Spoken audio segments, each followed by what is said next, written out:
আমাৰ ঢেকিয়াজুলিবাসীৰ কাৰণে খুব দুখজনক আৰু গৰিহণাৰ যোগ্য। এতিয়া ব্যৱসায়িক হিন্দু মুছলমান কৰা হৈ আছে। যদি নাম আলী হুছেইন আছে, সেই ব্যৱসায়িক প্ৰতিষ্ঠান চিল কৰি দিয়া হৈছে। কিবা না কিবা প্ৰতি উলিয়াই সেই দোকান বন্ধ কৰিবলৈ বাধ্য কৰাইছে। আৰু শেষ পৰ্যায়ত আজি 2-3 দিনৰ পৰা আমাৰ ঢেকিয়াজুলিত যিসকল ফাৰ্নিচাৰ দোকান চিল কৰি দিয়া হৈছিল, সেই দোকানসকলৰ ভিতৰৰ মাল বস্তু লাখ লাখ টকাৰ মাল আজি বন বিভাগে ওলাই লৈ যাব বিচাৰিছে আৰু লৈ গৈ আছে।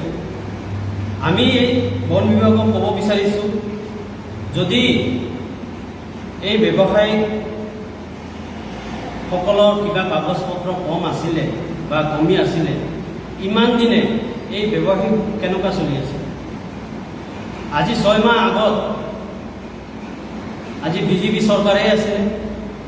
আজি 6 মাহ আগত এই ব্যৱসায়ীসকলে কেনেকুৱা ব্যৱসায় চলাই আছে আৰু এই বন বিষয়াসকলে কি কৰি আছে? আমাৰ প্ৰথম কথা হ'ল, যিসকল বন বিষয়া 6 মাহ আগত এই ঢেকিয়াজুলিত আছিলে, সেই বন বিষয়াসকলক তদন্তৰ আওতাত আনিব লাগে।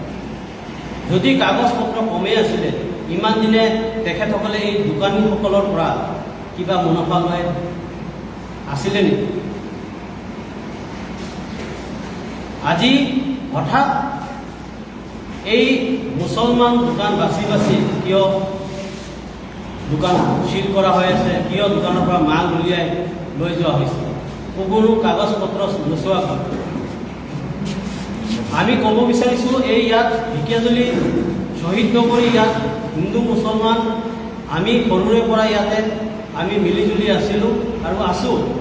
কিন্তু আজি দেখা গৈ আছে, আমাৰ বিধায়ক মন্ত্ৰী ডাঙৰীয়াই ঢেকিয়াজুলিখন ধুনীয়া বনাইছে, হাইৱেৰ 2 কাষে সেউজীয়া কৰিছে, কিন্তু আজি 40% দোকান বন্ধ হৈ পৰিছে। আজি ঢেকিয়াজুলি চহৰত মানুহ নোহোৱা হৈছে। এই ব্যৱসায়সকল বন্ধ হোৱাৰ ফলত বহুতৰ ঘৰত জুই জ্বলা নাই, বহুতৰ ল'ৰা ছোৱালী ভাল স্কুলত পঢ়িব পৰা নাই। আজি 1 মাহ হ'ল, 2 মাহ হ'ল ফিজ দিব পৰা নাই। এনেকুৱা অভিযোগ আমাৰ হাতত আহিছে। এই ফাৰ্নিচাৰ দোকানসকলত যিসকলে কাম কৰি দিন হাজিৰা কৰি নিজৰ পৰিয়াল পোহপাল দি আছিল, সেইসকলৰ কথা কি হ'ল? সেইসকল পৰিয়ালে আজি কি কৰিব? প্ৰায় 1500-2000 মানুহ ঘৰ ইয়াত এই